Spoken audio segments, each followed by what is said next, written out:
Welcome to this All Out review. I'm joined by John Jacobs and Lissy Almeida. Did I pronounce that right? There you go. Not bad for Northern. I'm Jack Milner from Mainly Racing. We'll have a look at the arguably, John, was that the best pay-per-view ever? You can't just go stealing someone else's gimmick, Jack. That's how you get a wrestling podcast over. Absolutely.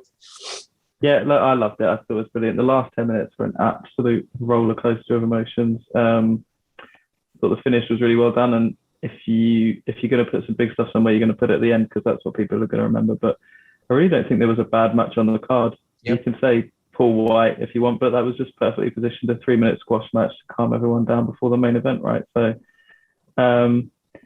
the tag match was my match of the night. I thought it was fantastic. But yeah, it's really hard to pick out a bad result, a bad match, anything that I really massively disliked. There's only a couple of things, and we'll get to them, that I, had some slight quibbles with. I already said to you before this, fuck Bryce Remsburg, screwing over Eddie, wanted him to win that title, but that's okay. He has a rematch, probably. We'll have a rematch at Arthur Ashe, yeah. And then you've got even more drama. You and I are huge Bryan Danielson fans, probably from different eras, but the man still. What did you make of his return? Did you think he would have been at the pay-per-view? Do you expect him to be Dynamite, or what did you make of it?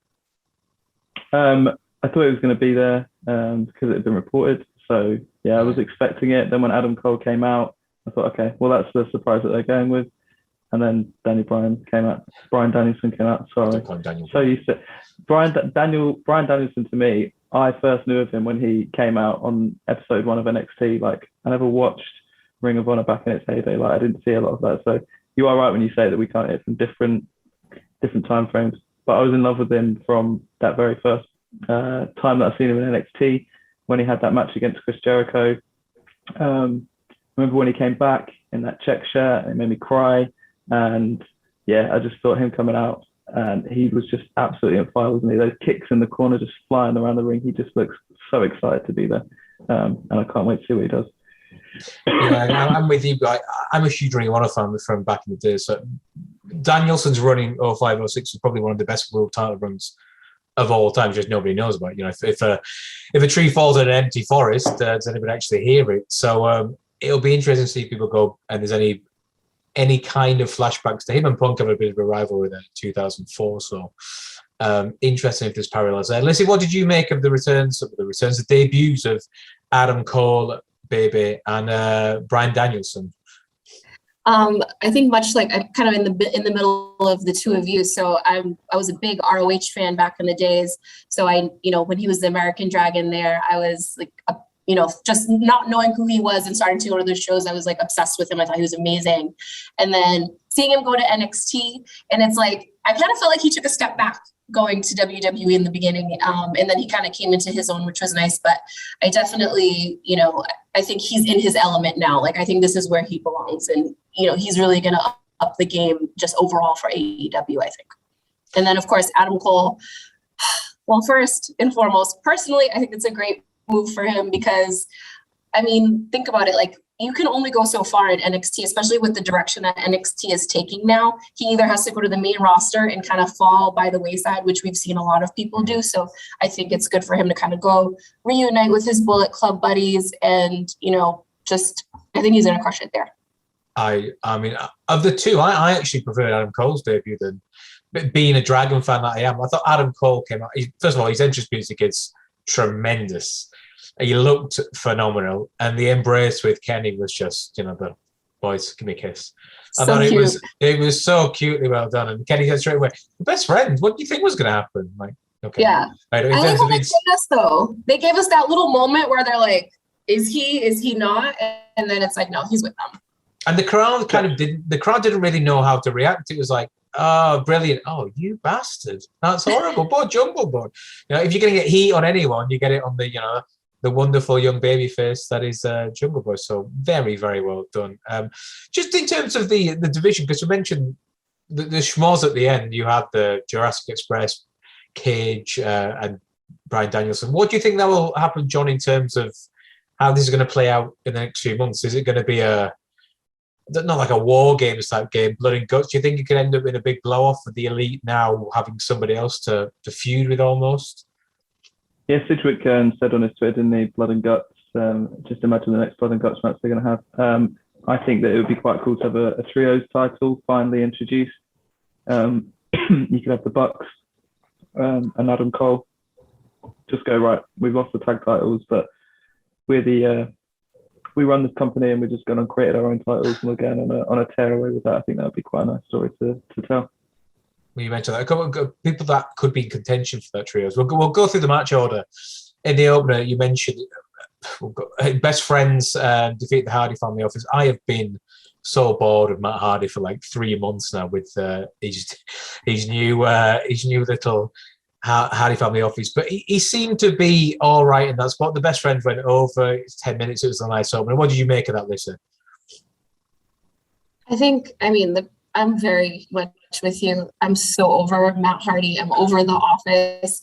I think he hit his peak with, broken Matt Hardy and, at that time in TNA Impact.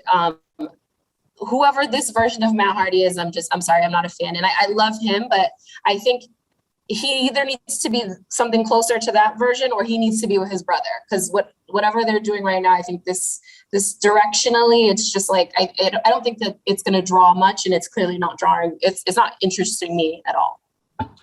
John, Orange Cassidy, you've got Jungle Boy in there. They kind of wasted in the opener, or is it just a case of getting them on the card by any means necessary? Not wasted. That's just the way AEW book these things. Jungle Boy and Orange Cassidy have both had world title matches in the last few months, and now they're on the pre-show. But that it's not like WWE where you think, oh, someone's on the pre-show, they're going to be on the pre-show for the next 6 months, and they're going to disappear for catering. They kind of go through these cycles, and you trust that everyone's going to get their chance. So I'm not too worried. It was a good fun match, nice way to sort of excite people who are watching the kickoff and get them to buy the pay-per-view. I thought it did its job, and it's good that they've got talent that are happy to be up here and then be down here and do whatever job they're asked to do at the time. I think to use one. You mentioned Jeff Hardy, by the way.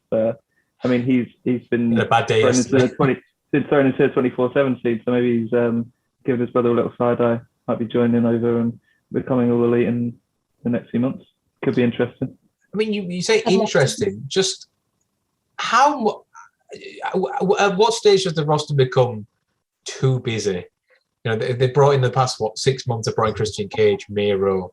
They've now added fair enough, Ruby Soho, the women's division that needed padding out. But then you add in, the likes of Adam Cole and Bryan Danielson. Is it too?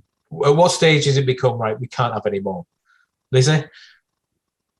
I think we're right there. I think that's a really good. No, we're right there. Like, I think they've hit a good spot. Just stop.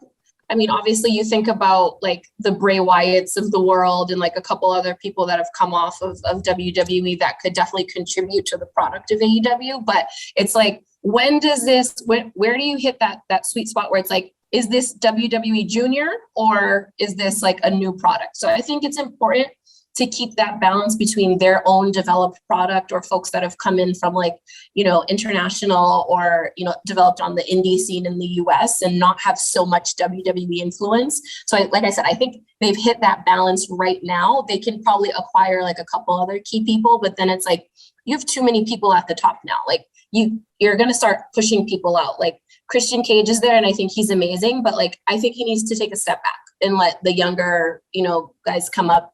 Same thing with like look at Jon Moxley. He, in the beginning of AEW, he was top tier. He was at the top of everything. He's kind of found his own lane and he's doing things with like the guys from Japan, and that's cool. But we have to be very careful now because, like you said, it's going to be oversaturated really quickly. Yeah, that's probably the phrase for it, oversaturation. Well, you mentioned it's about getting the right blend. The pay-per-view opener was Miro defeating Eddie Kingston. Eddie, famously brought in after that one-off match with Cody and sold his boots just, I think, to get there in the first place, got a contract. Miro's kind of reinvented himself with this brilliant new character, the Redeemer. John, referee annoyances aside, great opener to the pay-per-view. It was a great opener. I think it's really smart what they've done, giving Miro a weakness. Too often you see these, beasts coming through, like you had in WWE and other places. Forget his name now, Braun Strowman. And it's like, how do you actually beat this guy? And then when you do beat them, it's like, oh, they've been beaten, they're just not that good. Whereas they've given Miro this weakness, right, as his neck, and you've got Eddie against him who can exploit that as part of his moveset. So I thought that was really smart. They're both such brilliant talkers as well. Like, they didn't get a lot of promo time, but it was quality over quantity, wasn't it, leading up to this match? Even that little 2 minutes that ended with Redeem These Nuts on Friday night, right before the pay-per-view. It was brilliant. So yeah, happy that it was a really good match. Not happy about the result. I really wanted Eddie to win. I don't really understand it. I think there's a bit of inconsistency. I don't understand why the referee couldn't bear them to go into a turnbuckle there. But then there's spots later in the night where a post can be thrown at MJF's head by Jericho, and you can have Kenny Omega and Christian going through a table. Go into a turnbuckle corner. It's fine. Don't worry about it, Bryce. I think they need to sort out that consistency. But yeah, I enjoyed the match. I'm looking forward to the rematch, hopefully. And I suppose the key about if you look at, say, the peak of wrestling in the 80s, it doesn't matter if you lose, provided you can go and talk about it the week after and kind of put it over. Like, Flair would get beat every week, or 60-minute time limit. Whenever he loses to Dusty, just come on and say, "Ha, no, I didn't. I've still got the belt here." Woo, and just start talking for 3 minutes. Eddie can go on now, and he's immediately got an excuse or a reason. You've got almost like a reason to have the rematch. Then, Lissy, do you think they're going to do it all again back in New York? Yeah, I mean, Eddie's a New York guy, right? So I think it would be nice to have him with that hometown crowd. He's definitely a New Yorker through and through. You guys are not from the States, but we say, like, if you're from New York, you're coming out wearing the Timberland boots. He's very much like, he wears his rosary beads, he has like the t-shirts with wrappers on them, or just like a wife beater. Like, he embodies like what New York is. So I feel like they need that presence too. I do love Eddie Kingston. I think nothing, like, his style is not pretty, but like, I think he's a good opponent for Miro. I think they can put on a good program because they're just so different. But like, I love this version of Miro. He's shed the weight. He's super cut up. I feel like he's at the top of his game right now too. So the two of them together, I'd like to see them at least go one more round in New York. I just mentioned there about New York, as it said, for the Northeast. How raucous is that crowd going to be? Because we've had Chicago's kind of set the bar now in terms of barometers for how loud a crowd can be. But you always say it's the Northeast, Philly, Baltimore, going up to Boston and New York. Is it going to be even louder from somebody who's obviously from a native there yourself? I would say, just as someone who has attended wrestling events in all of those towns, I mean, Chicago is a whole different animal. Like, they're a wrestling town through and through, but so is New York. And I mean, you have to think about it, like, New York, just as a whole, like, they've gone through a really hard time these last 18 months with COVID. People are just excited to be outside, excited to be able to, go to big events like that. Having a new town is really important. I mean, you have to think about back in the World Wrestling Federation days, like you said, the golden era of wrestling, our favorite, of course. Like, that was the home for the WWF back then. And I think it's, we're always in the Northeast, we're always ready, we're always loud. Like, we're that, like, that middle class wrestling sort of like environment, like, for lack of a nicer or better way to say it. Like, we have that energy for it. So I definitely think New York is going to rival Chicago. Yeah, it'd be fascinating to see what happens when I think SmackDown's at MSG on Friday. So it'll be fascinating to see again that as a barometer to see how that compares. Move on throughout the card. Jon Moxley won the second match, defeating Satoshi Kojima. JJ, you were kind of picking my brains on who Kojima was. We had our week in wrestling chat last week. What did you make of the big Japanese machine, lariat throwing machine? Joe, I was really impressed with the way that the commentary guys put over Kojima to probably a lot of people who were coming in. Probably. Sorry to interrupt. I thought JR in particular had probably one of his best nights for a long, long time this week, and I thought he was fabulous. Yeah, and he did the same when Suzuki came out. But I thought they did well to say, if you're new here, look out for his lariat. And they did the same, mentioning different things with Eddie Kingston in the first match. WWE fans that are coming in for CM Punk will obviously know Miro, will know Moxley, but they won't necessarily know Kingston, they won't know Kojima. So I think they did a really good job of putting them over and pointing out what to look out for. I was one of them. I'm not a Japanese wrestling guy. I'm not against it. I've just never had that time to sit down and get into it. But I enjoyed the match, Moxley and Kojima. That was a really, really, really good kind of, I think you said Hoss match, and the first two were that kind of fight. They were very similar kind of things, and I'm already excited to see Moxley versus Suzuki on Wednesday. Even though this is going to be the first time that I would have ever seen a Suzuki match, they did such a good job of putting them over just in that 5-minute segment with the two of them at the end. So yeah, really cool surprise. You could just tell as well the way that the crowd reacted to him, not just the commentary team, but the way that crowd reacted to him, sing along with his theme song, and just the charisma that guy's got. It's just in his facial expressions before he even, before they even struck each other in the ring. Amazing. Yeah, very exciting. Looking forward to that. A nice little match between the two of them. Very exciting time for Moxley, just sort of going through, I think, like you said, his Christmas wish list. Here you go, Tony. Get me what you can get. And he's just working through them one by one. Very cool. A man who's yet to turn up in AEW, but he's kind of connected to a lot of those moving back. Homicide's hero is Satoshi Kojima. Homicide was obviously part of the first LAX, which was then Santana Ortiz. But yeah, Kojima's kind of been a bit of a folklore character, but even more so Minoru Suzuki, who is a shooter from Japan. How aware of him were you, Lissy, before he showed up, and were you impressed? But I suppose by, first of all, just his debut, and second of all, him actually battering Moxley. Yeah, I mean, obviously, like I don't follow all of the Japan wrestling, but I kind of peek in and out, and I think obviously he's a big name there, and I think he and Moxley will put on a good program just for the things that I've seen. I think they both have that same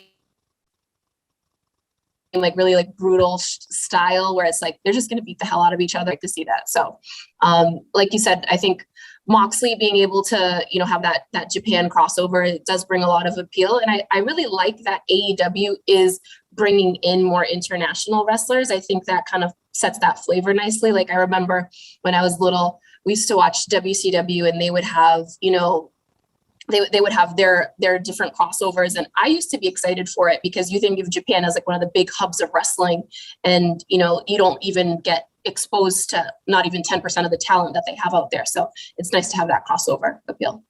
Yeah, the Forbidden Door is well and truly open. We'll move on to the third match, which was Dr. Britt Baker, DMD, with Jamie Hayter and Rebel defeating Chris Statlander. And listen, you said you can't impressed with the direction of the women's division. And I thought this was probably Britt's best defense so far. I thought she was good against Red Velvet, but this was her standout defense thus far. Same for Chris Statlander. Absolutely. I think, first of all, I have such a hard time saying Statlander. I don't know why. Statlander. I think Chris Statlander, I think she's just great talent, but I think Dr. Britt Baker, she's hit the top. Like, I think that, in my opinion, I think she can take on, the Charlotte Flairs of the world in terms of being able to say, like, this is like someone that people look at and they're like, she's the real deal. Like, she's worked for it. She's earned it. I think, like, just looking at like how she's worked on, her overall persona as well. Like, when she comes in and says like she's the baddest bitch on the block, like, you believe her, and she proves it in the ring. It's hard to quantify it. If you were to explain to somebody why, I don't think you'd be able to do it. I think she has it, but it's hard to explain why she has it. Am I right?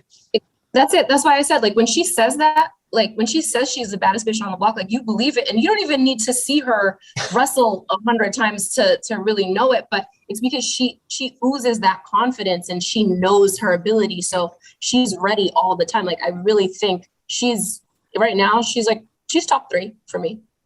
Top 3. JJ, what did you make? What did you make of the Women's Championship match? Yeah, I think you're right in saying it was her best title defense to date. I think that because she is so far ahead of everything else that's in that division right now, it is difficult to get too invested in her matches because you know that she's just not going to lose. As much as I like Chris Statlander, I never really felt that there was ever any jeopardy that she would lose the match, and so it prevents you a little bit sort of buying in it. I think the main event suffered in that way as well. But I enjoyed the match. I love the touch of Orange Cassidy and screaming at Statlander to get back in the ring. That sort of more energy that we've ever seen from him, even when he was in a world title match of his own. I just want to know, how long is it going to be until we have to wait for Hayter to turn on Britt? I mean, that's probably the next step. I think what will happen, and if I look into a crystal ball, I think Ruby Soho is the next obvious challenger. Mm-hmm. There has to be a point where somebody, the only way you're going to get a heel, because they have to turn her face eventually. She's too over. You know, look at The Rock in 98, 99, look at Stone Cold. You have to go with the crowd. And AEW are the listing company, supposedly. You have to get a big, nasty heel to come and just beat the absolute shite out of her. Whether that's Ruby or whether that's Jamie Hayter or whether that's name's gone blank. The Adonis girl. Oh my God, the great podcast material. But yeah, they need somebody to come and just beat the Holy Beat, and then you obviously got an Angle, and Britt's going to be, when she's going to be fighting from underneath as the plucky baby face, because she's not that big size wise. I think that's when we'll probably see the best of her. I don't know about yourselves. You're thinking Jade Cargill, right? Jade Cargill. I think, and again, she looks phenomenal. Everyone said she's not got enough reps into her. If she was to beat Britt up, leave her bloody, Jamie sides with her or Rebel goes with her, then you have her fighting from underneath and you have a serious imposing threat. I'm with you. I didn't think Statlander was never going to win. She never offered a serious threat, so it's hard to get behind. You need to, I think Jim Ross always says, if you have a good babyface, they have to be in jeopardy to make you really care. And she was never really ever, similar when she had Red Velvet, but she's that over. You know, when she made that debut in Britsburg, 2 weeks ago, I've gone back and watched the entrance about 8-9 times. My missus hates that now because I played it all the time, but she just looks the absolute business. And like I said, they can't keep putting her as like she's a heel that everyone wants to boo, because you just want to join in with her. No, I don't even consider her a heel anymore. You can't. She's like you said, she's way too over. You saw how in Pittsburgh, a couple weeks ago, the towels, like just everybody's, behind her. I mean, CM Punk gave her a nice little rub last week too. So, I mean, she didn't need it, but it was really nice that he did that for her too. But like you said, I think she needs that mega heel, and I think that they're building Jade up to be that for her eventually, because look, her physique, everything, like she's monstrous. She's a couple shades down from how big China was, of course, but we don't have anybody like that today. And I think the Red Velvets of the world, she was just kind of a warm up for Britt. And then, Statlander, I don't really even feel like they had enough build up to really make it believable. Like you guys were saying, like we knew she was never going to lose. So I'm interested to see who will come in and, knock her off, but I don't think that's going to happen for some time. Knock her off her perch for Sir Alex Ferguson fans. We'll move on to the match of the night, JJ, and I'll let you lead with this. Lucha Brothers became World Tag Team Champions, ending the, 12 months, I think it was a year to the day, more or less. The Young Bucks beating FTR this time last year, but phenomenal match. There was unbelievable spots, high flying, there was blood.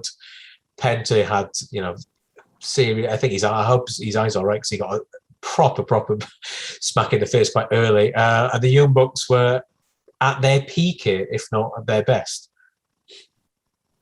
Yeah, I mean, look, I just think they're masters of the heel game. Like I said earlier, I was always like a WWE guy. I'd heard of the Young Bucks, but I'd never really seen that much of them. And now every single time they fight against anyone, whether it was Jurassic Express a couple of weeks ago or Lucha Brothers this weekend, I just want to see them lose. And I was so happy when Lucha Brothers did. I think what's crazy is that this is just a completely different match to what these guys are used to. There's no hot tags, there's no timeout. It was just constant, non-stop action for 22 minutes. And it was just brilliant the whole way through. The Top Rope Canadian Destroyer, I've watched that 3 times already, and I still wince every single time. There's so many little bits that you can pick out and just go, wow, that was incredible. I watched it again this afternoon. It's just so many things that you missed first time around, and you just think, wow, that's brilliant. But yeah, just so impressive that even if you take them out of their comfort zone, they still put on match of the night, one of the match of the year contenders for sure. One of the other things that I loved was the talking in the ring. There was a spot where Nick Jackson, before he smashed the knee into Penta's head, just screams, "You're dead!" And "See you in hell" from Matt before top rope's done. These little things like you just don't get from a lot of other talents, but yeah, just a nice little addition to the incredible in-ring work. And like you said, they are the quintessential cocky pricks. They are peacocking, and they've perfected the strut the last few weeks with the most unbelievable wardrobe. I've got no idea where they buy their clothes. They clearly don't shop in Trends in Gibraltar. We'll just put it that way. Lissy, what did you make of the match? I think that match was contender for match of the night for me. It just, like, the storytelling too. Like, if you guys remember, there was a point in the match where, the shoe, the thumbtacks on the bottom of the shoe, like that's so innovative and huge. But then there was a point where I think Penta kind of like did that big brother thing where he like stood in front and he's like, no, hit me instead. Like that just like, it tells the story, like it tears at the heartstrings too. And then of course, the Young Bucks, do they even need the belts? Like they're just so good. And they really are just, like you said, they're at the top of their game. They're top heels. Like they come out with their outfits and with the drip too. They put a lot of money into their sneakers and everything that they buy. And they're even going on to the little dangly earrings. Like they're a little borderline Shawn Michaels in the early 90s at this point with that. So I really enjoyed that match. Yeah, and likewise, the two of them with the Good Brothers. I think Luke Gallows calls himself Daddy Gangly, which is just tremendous pattern. And I'm with you. I don't think they don't need the belts. They're that over anywhere. They've now got Adam Cole to team with. They presumably Kenny's still got the world title, so they can say, regardless of we've lost that, we still have the ultimate prize. But They should hopefully see the Lucha Brothers kick on and probably. I wouldn't say they've underachieved, but they haven't really been put in that prominent spotlight continually, which is what you need to get over, given the fact they can't, speak fluent English enough to cut a promo. So, yeah, looking forward to see what happens with them going forward. The next match, I'll let you lead with this. Let's say Ruby Soho made a winning debut, eliminating Thunder Rosa. She now gets a women's world title match, and she couldn't have looked any happier to be there. She looked amazing. First I'll start with the Casino Royale rules match. It's having 5 people come out at the 4 or 5, however many it was at the same time. It's a bit distracting. So I don't know if you guys felt that way too. It's just like, what the hell is going on for this? I hate it. I hope they drop it. Yeah, it's rubbish. Yeah, I never want to see that again. Just regular battle royal is great for me. But yeah, having Ruby come out, Ruby Soho, just putting her right at the front, with that whole Joker card. I think that's the equivalent of like that number 30 spot. I think seeing her come and knowing her story too, and just how she's like we talked about, she's been let go, she has been on hold on non-compete, and then here she is just straight to the top. I'm really interested to see her and Britt put on a good program. Like, I think she's a great wrestler. I think she's good talent. I'm really excited to see like her on the mic too. See, how much edge she's going to bring to the women's division of AEW. It's really weird because the Riot Squad seemed to be really over. About 3-4 years ago, and they just seemed to do nothing with them, and they were split up, weren't they? And I don't know. It was really weird. Like Liv Morgan still has an unbelievable cult-like status, as we were saying off air. I think Sarah Logan's still there and isn't being used, but it's just really weird how I think a lot of the girls behind the scenes speak so highly of Ruby as well. Like she's trained, I think helped train a lot of girls as well when she was in Jakara, she was in Shimmer, and you presume for that little camaraderie amongst the female division, which is clearly going in the right direction, you presume it's be a massive boost. Yeah, and you can tell that there's definitely a sisterhood backstage. You can tell that she was a part of that. And when she was released, you saw, many different superstars, female superstars, you know, post about her, just post about like, you know, how she made it a better place to work, or just something thoughtful that she did for them, or, you know, things that, you know, you may not have to do for people, especially in that sort of environment. It's in any environment is so competitive with women. Like, it's very difficult to find a woman who's not trying to bring you down and not trying to, you know, just step on you to get to the next level. So I definitely think she falls into that category where she makes the locker room a better place too. And what would you make? I mean, her look is very unique. There's a several. If you look through like the women's locker room in AEW, everybody looks so different. You've got Britt's obviously the the way Britt works her eyeshadow is just tremendous. Going off a tangent, but you have Chris Statlander, who's slightly bigger. Again, if you doesn't leave the Bates, is everybody looks kind of rather different. In Red Velvet, it's whereas WWE's a bit more, don't say cookie cutter, but everything is. No, you can say that. Like a bit of an assembly line of, okay, let's 5'10", blonde hair, athletic. It's there's definitely a look, right? I mean, you have to be aesthetically pleasing and be, you know, genuinely accepted as good looking to be at that forefront with WWE, right? You don't have to, we've seen it time and time again. You don't have to be the most talented. You know, if you fit the look, they can kind of put the right people around you or give you the backing and the support where they're going to put you in that spot. Where I think, you know, like you were saying about the women in AEW, everybody has a really unique look, and it shows that they allow them to be themselves too. They're not trying to, you know, Thunder Rosa has, you know, I love the way she paints half her face, and, you know, she has her Mexican influence, and like they let her play on that, you know. They allow everybody to kind of just be themselves. Like Britt is a tough girl from Pittsburgh, and they let her be that. She's breathtakingly gorgeous. That's a plus, right? But they let her abilities speak for themselves. And same thing with Ruby Soho, super talented, you know, has the many different hairstyles, one side of the head shaved, you know, not what everybody's like, oh yeah, this is what beautiful looks like, especially in that WWE mold. But I think it shows that like the fans are behind her because they believe in her talent. And I think as a woman, like, is it nice to be good looking? Yes, but do you want to be loved for who you are? Absolutely. And her ability to speak for that too.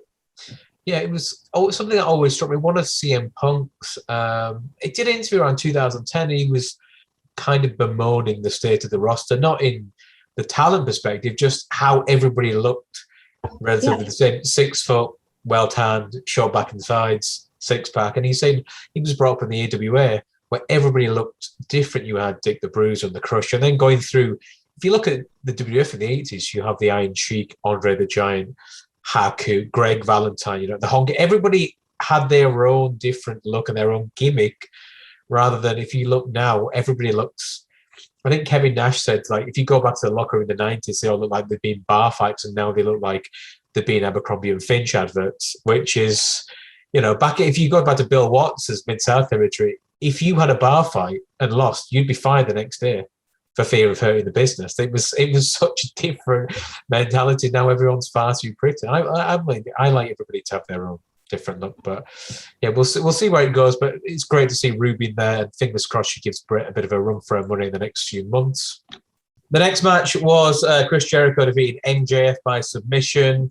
I thought this was a really weird setup to the match. I don't know about you two. MJF won the last labor of Jericho. I thought that was the end of it. He won it fair and square, and I need one more match. I need to beat him. Okay, you've already been beaten 3 times, but Jericho got his win back, as it were, winning by submission. Where do you go from this now, John? That's literally what I have written down. What now? Right. I don't really understand the point of it. Talking from the start, I thought MJF's entrance was fantastic. The sort of countdown Jericho thing. It's what a lot of people were saying should have happened with Punk. They should have done the CM Punk music and MJF walks out.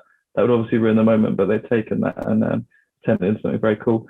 Sadly, Jericho's attempted version of Judas with the guitar didn't hit for me. So, it was cringe. It was cringe. MJF was shithousery with a plum, song. And Jericho was not for me. The crowd couldn't even follow. It was painful. Exactly. Like, it just do no music at all, and the crowd would just do it for you. Like that, when he did the no music one, I thought that was so good. And then they tried to do it with the guitar. Cool idea in theory, but it just didn't work. Yeah, the match, was it as good as their last match? Like, I thought it was fine. The finish, I wasn't a huge fan of. I thought it kind of, I did bite. I thought, well, I've actually done it, but I thought that there would be some kind of something down the line where Jericho would go, I had my leg on the rope, so you can't make me retire over this, surely. But it was smart the way they did it, with the fact that there was already a referee down trying to clear out Wardlow and the interference from him and Jake Hager. But yeah, it wasn't a huge fan of the way it ended. It was a decent enough match. I liked that MJF was still using Jericho stuff to try and finish him when they did have that full finish. Nice touch there. But yeah, I mean, where'd you go from here? I'm just not really sure. And the thing with me, if Jericho was going to retire, there is no way he throws it in 10 days before the match on ad hoc. He would milk this for all it's worth. And I didn't believe for a second he'd retire. But I just don't get why you'd beat MJF after he beats Jericho. He's a made man now, if you want to go that. And then he loses again 2 weeks later. I just don't see the point. Lissy, what did you make of it? I think, honestly, I love MJF. I think he is a supreme heel. He's one of those heels that, again, he never has to have the belt. I don't even, he's that good. And he's just so young and he's so early in his career that it's really just it's all up for him from here. In terms of Jericho, I never for one moment thought that he was going to lose this match. That's number one. I mean, he coming down the aisle, he looked a little emotional. He had a tear or two in his eyes, and that was cute, but definitely not enough for me to think that he was ever going to lose. Like you said, I don't think that it would just be a last minute thing. I think he would do some sort of tour, a year-long tour of Jericho, and it would be with all the fanfare. He has to go out with a bang. It just wouldn't be him if he didn't. He's a member of a rock band. If you have you have a farewell tour, yeah. Yeah, it wouldn't happen for him without that. And he deserves it too at the end of the day. I mean, he is or has been at many times the best in the world. So he definitely deserves that. And I thought I was good. And as Lissy said, segue. Speaking of best in the world, it was CM Punk making his in-ring return, beating Darby Allin. And for me, it was my favourite match on the card. I really wanted CM Punk to come out to Misaria Kantaya, but that's just me being a 19-year-old emo mark again. Punk looked brilliant. I was a little surprised by the tights. I thought he'd come out with the trunks. It was a little disappointing for those that love a good fight. But JJ, you got to see Punk back in action again. You didn't think he'd ever wrestle again. What did you make of his match with Darby Allin? It was a great first chapter in this new CM Punk story. I think CM Punk, to me, he's not necessarily about the moves he does in the ring. He's not the Young Bucks. He's not high flying. It's about the story that he tells. And I think he just does it better than anyone working at the moment.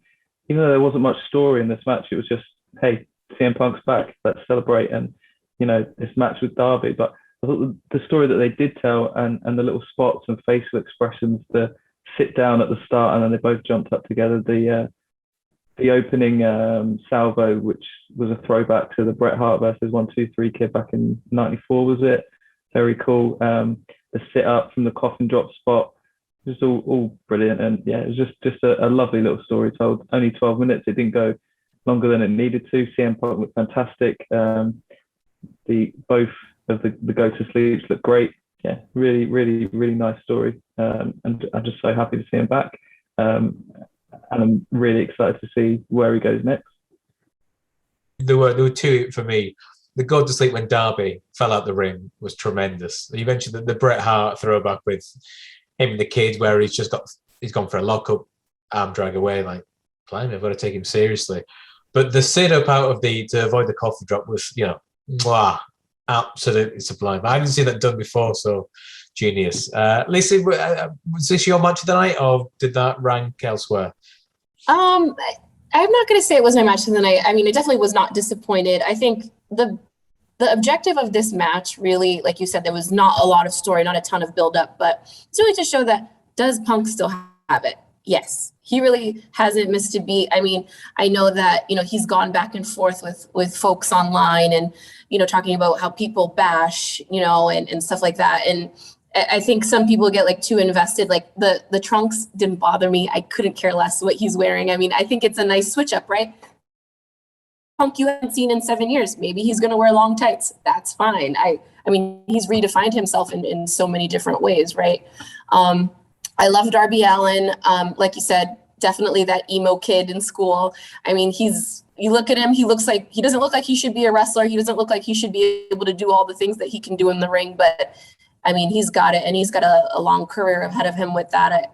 I'm interested to see, though, how long this alliance with Sting is gonna play out. I want to see where that's gonna go too, and I'm personally just waiting for Sting to turn on him, and I kind of can't wait for it.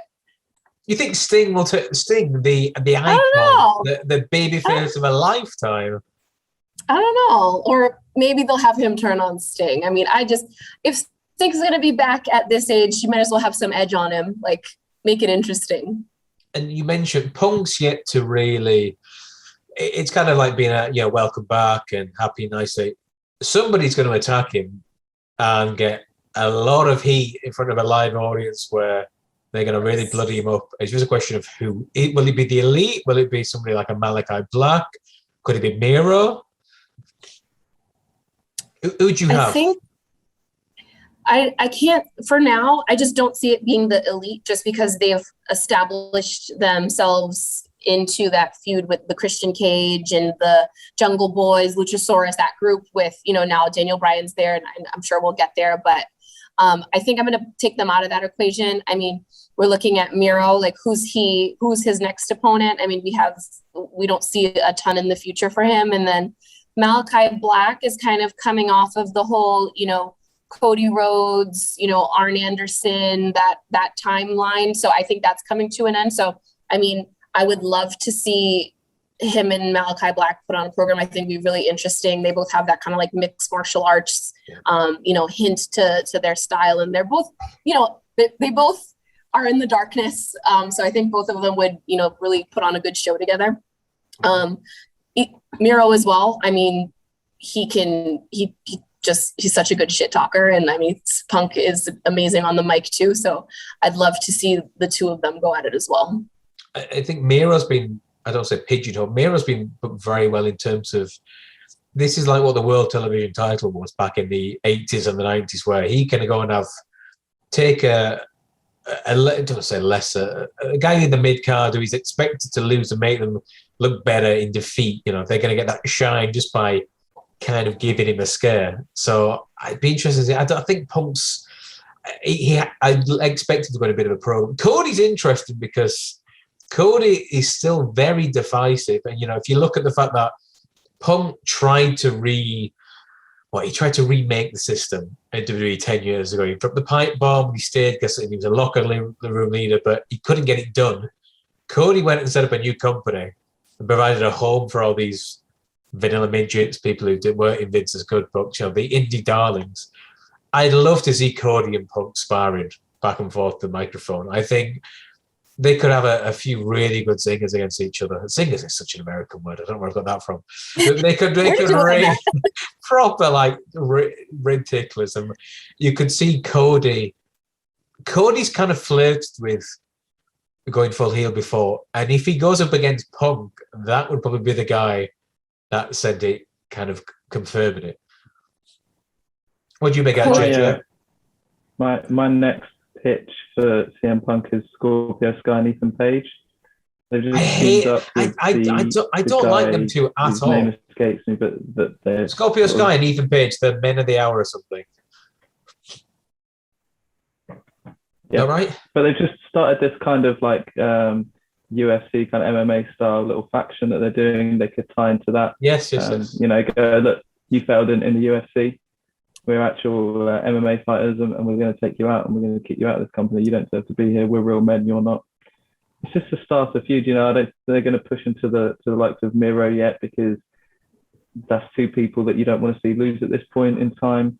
I think Cody, when he comes back, is going to be taking on Malachi Black and sorting that out. So It's just he's going to give them a little bit of shine, but he's going to win that feud, and that's chapter 2. That would be a little bit for me, and there's a little bit of story there that they can work with his MMA UFC history.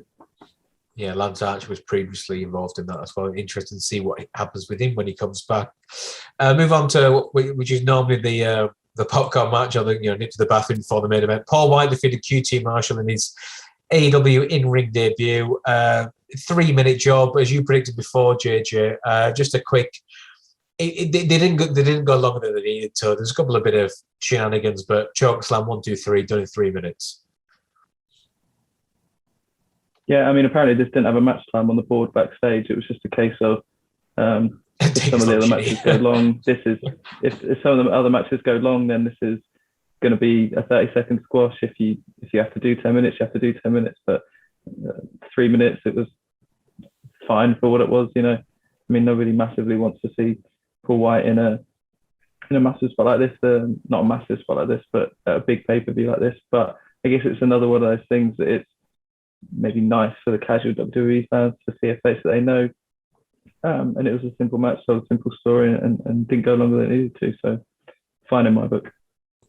Lisa, were you happy to see the Big Show back? Is it a nice bit of nostalgia? Well, I'm glad you said the Big Show, because I don't know if you noticed, but at one point JR did call him the Big Show. Yeah, I mean, to be honest, I'm not gonna lie. When this match came on, I actually forgot that it was on the card. I really wasn't. It was just, it filled the time. We went from a really high intensity match, and then you kind of needed that little break in between. So that was nice. I'm interested to see how far they're going to try to go with Paul White. I mean, he's definitely either in or past the same point that Andre was, where, he's not as agile. He's, kind of hanging on to just at the end of things, and he can maybe try to put over some younger talent, maybe, but I don't see a ton of spectacular longer than 5-minute matches in the future for him. I just he's doing the best that he can with his abilities, being such a big man, and that there's a lot of wear and tear on that body, and he went through a lot of tables. Went through a lot of bouts with the Undertaker back in the day, so I'm sure that those miles are weighing on him now that he's in his late 40s. I mean, we spoke about how bloated the roster is. I just think we don't need to spend time with Paul White and with Billy Gunn and people like this. There's other people, there's younger talents that can fill those spots and do that. So hopefully that's the end of it, but we'll see. Yeah, they can wrestle on the Saturday night show on YouTube or whatever. I don't want to see them taking up, airtime from, younger talent or people that, are more up and coming that we actually want to see or can, perform at a higher level at this point. It's just one example of AEW's nepotism then. Matt Hardy had the on the buy in his faction, and then QT Marshall, apparently he's like Cody and TK's right-hand man. He gets the, you can argue it's a semi-main if you want to look at it very subjectively, but should QT Marshall be wrestling on the biggest show of the year when he's a nice guy, does a lot of work behind this, really shouldn't be in this spot in the first place? Sorry, who is he? The QT Marshall was in Ring of Honor for 5-6 years. He's good friends with Cody. He helped set up AEW. He does a lot of formatting. He does a lot of work behind the scenes, and I know who he is. I'm just saying. but you're right. Unless you're too ingrained in the product, why is he wrestling the Big Show? If you're lucky, you haven't watched wrestling for a while. Who's this weird guy in bowling shirts, and why is he wrestling the Big Show? And what does it achieve? So yeah, we'll see. Hopefully, like I said, go back to training people and make TK's coffee, double espresso. The main event is the Kenny Omega successfully defending the AEW World Championship. Not necessarily a belt collector anymore, but he's still got 2 of them. I thought it was a good match. But again, JJ, kind of your point, I thought it was really hampered. I think Hangman Page would have won the world title if he hadn't have asked for time off for the birth, I think, of his first child. I think she's due any second. I didn't expect Christian would ever win the match, so didn't really bite at the false finishes, but it's a good match. They worked a really good style.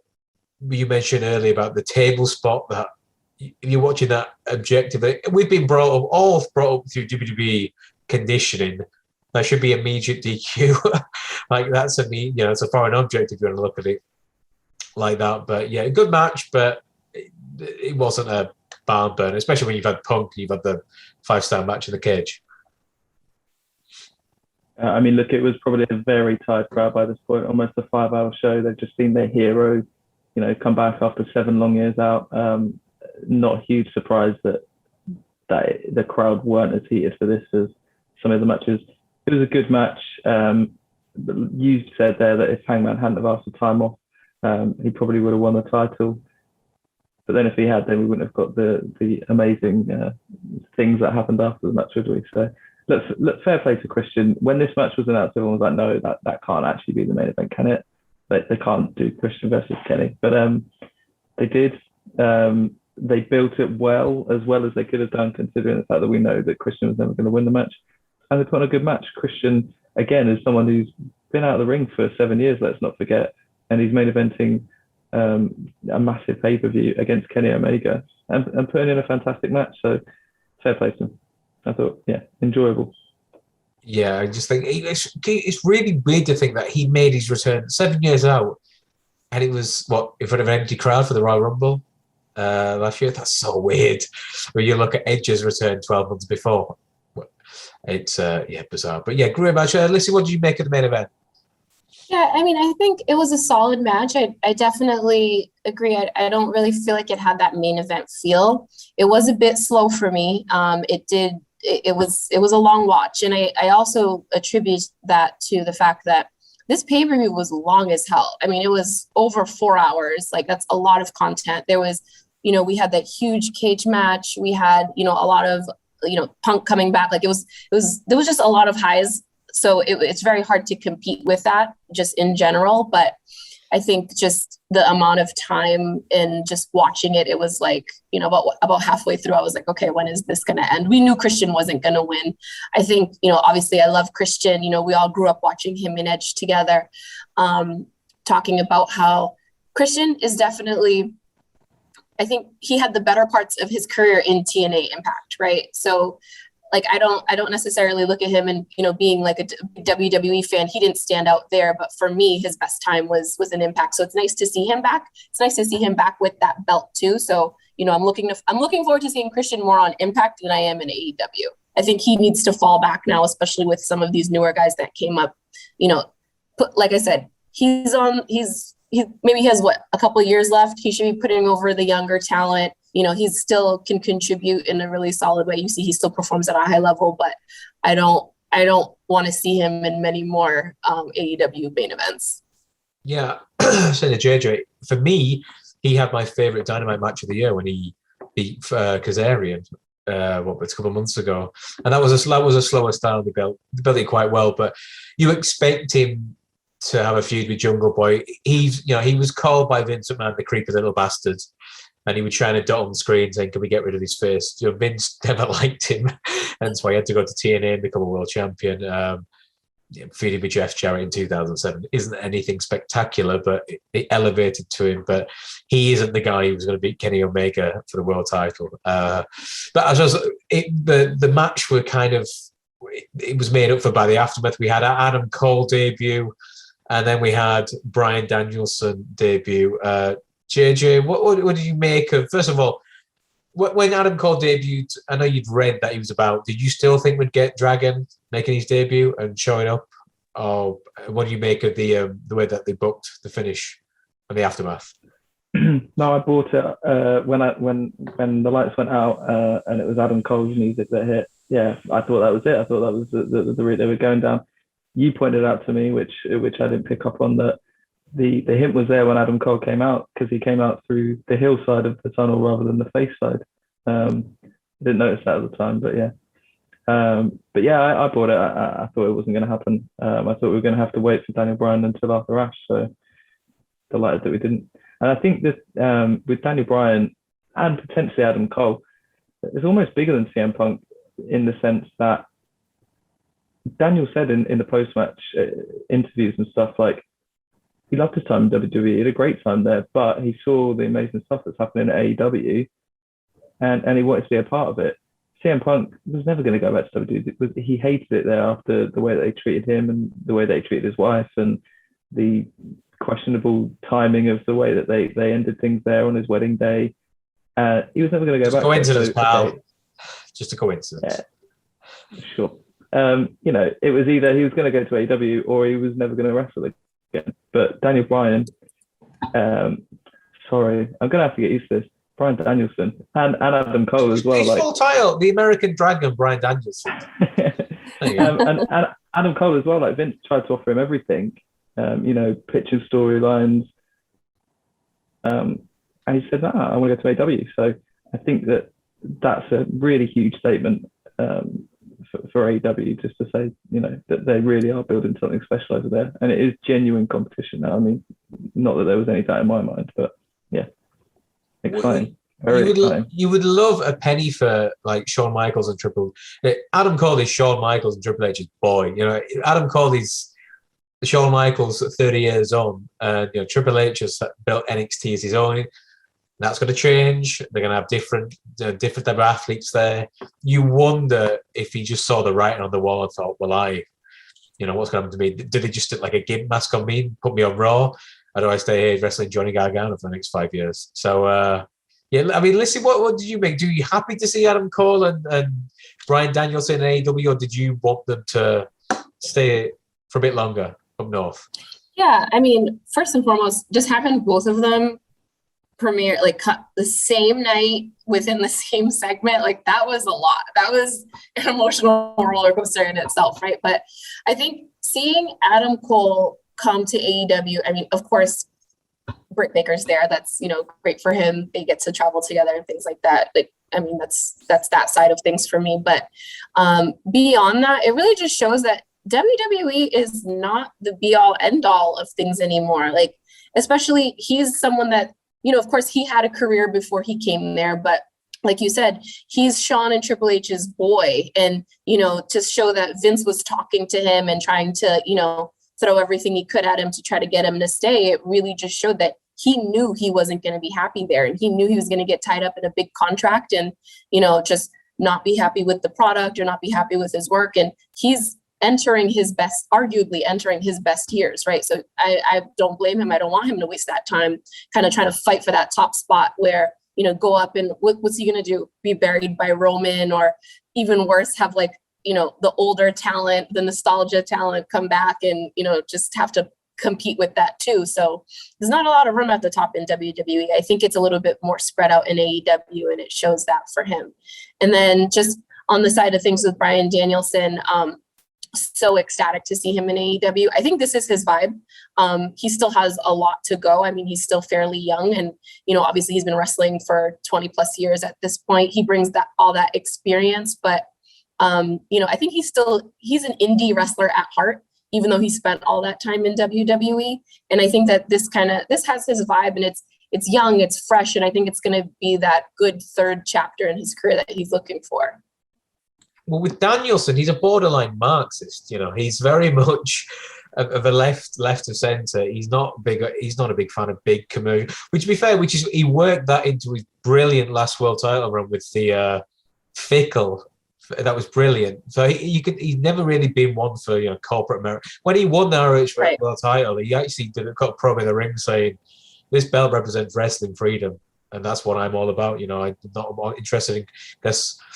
I think the last three champions had all gone. Punk had gone to WWE, and then it was James Gibson. I think it was either Roderick Strong was there, but the last two people had all gone and signed contracts. And he said, "Look, I'm here in heart and spirit with this type of wrestling." And AEW still has that type of groundswell of support on the bottom up.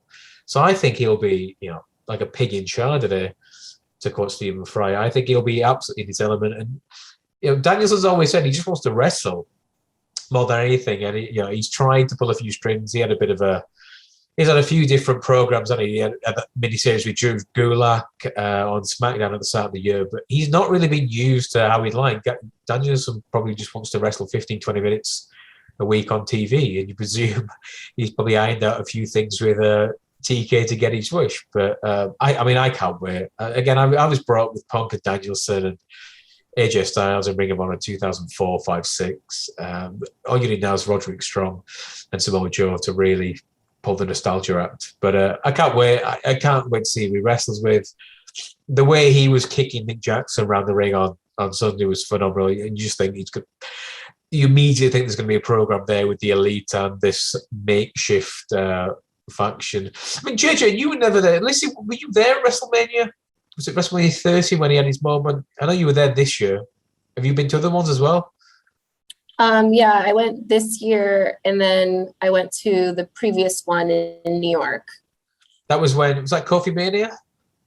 Kofi Mania, yes. Well, there you go then.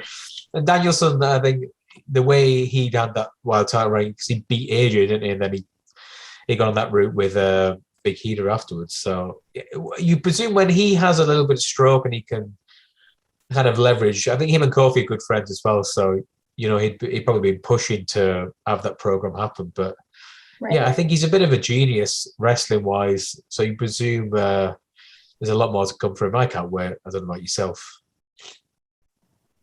Excited. You answered that like John then. I am really excited. Can't wait. John, who do you think? What do you think will get the standoff? Because I think a lot of people have been teasing Punk and Danielson in the ring together. Unfinished business.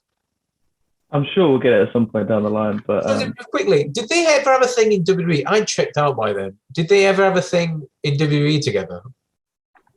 I don't think they ever had a feud. There were situations where they were in the same ring together. I feel like when the Shield were coming up, there was some stuff with Punk and Bryan and the Shield, maybe.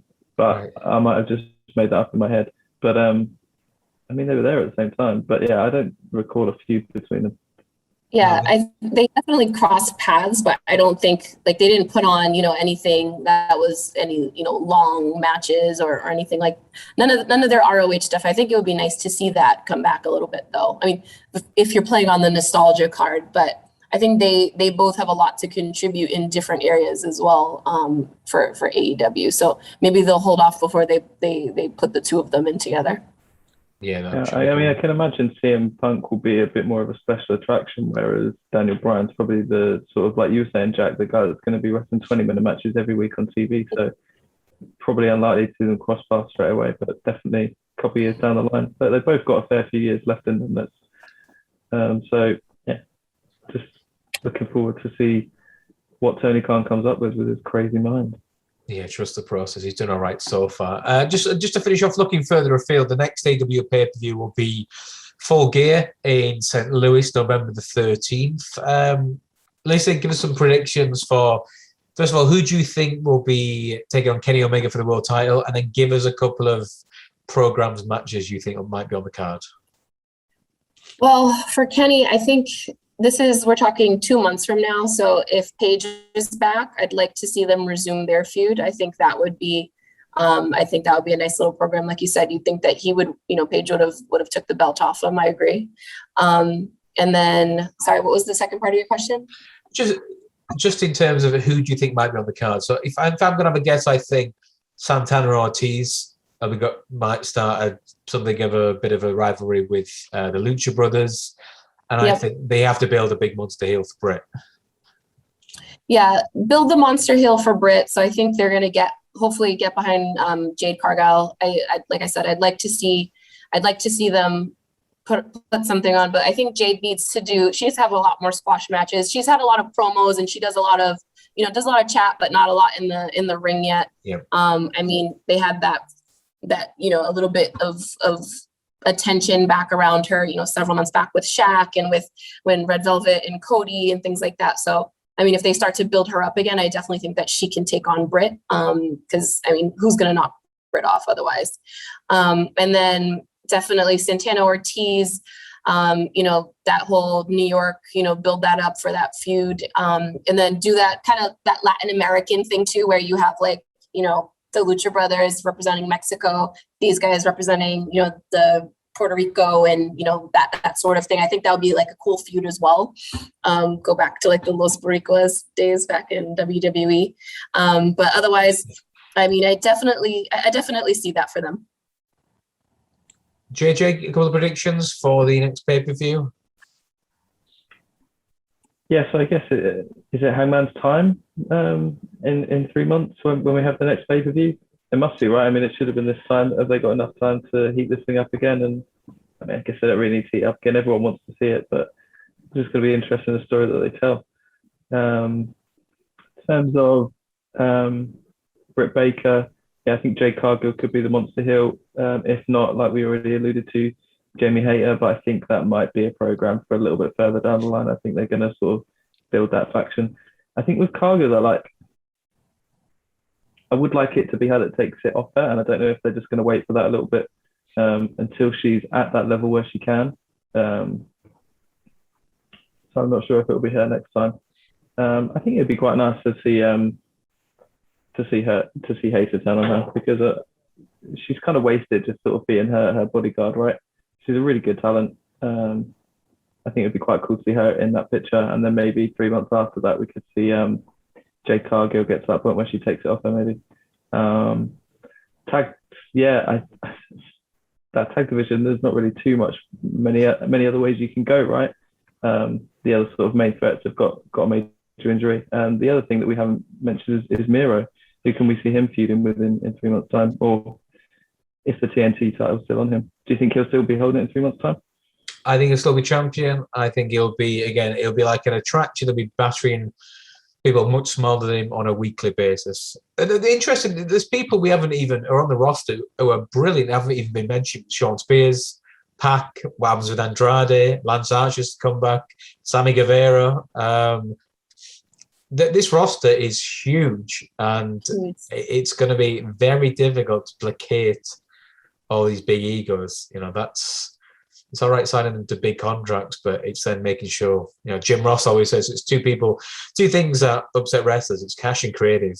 They're going to get paid every month, but are they going to be getting enough TV time? Are they going to be getting title shots? FTR, they lost the belts to the Bucks this week last year. They haven't done much since. They claimed to be the biggest best tag team in the world. Haven't really done much. They lost against Santana Ortiz last week. Sammy Guevara had a great match against Sean Spears in Houston, hasn't been seen since. So there's a lot to go with, but I think I wouldn't be surprised if Punk and Danielson kind of, I think they're going to go softly with them. And like I said, I don't think AEW are a company that gives away a lot of big matches early. They make you wait for them. So we'll see how it goes. But a long way to go yet. We'll see how it goes. Gents, ladies and gents, it's been a pleasure talking. Fingers crossed we haven't bored everyone too much. For all the 7 listeners out there, thank you very much, and I'm sure we'll pest you later. John, Lissy, speak to you in a bit.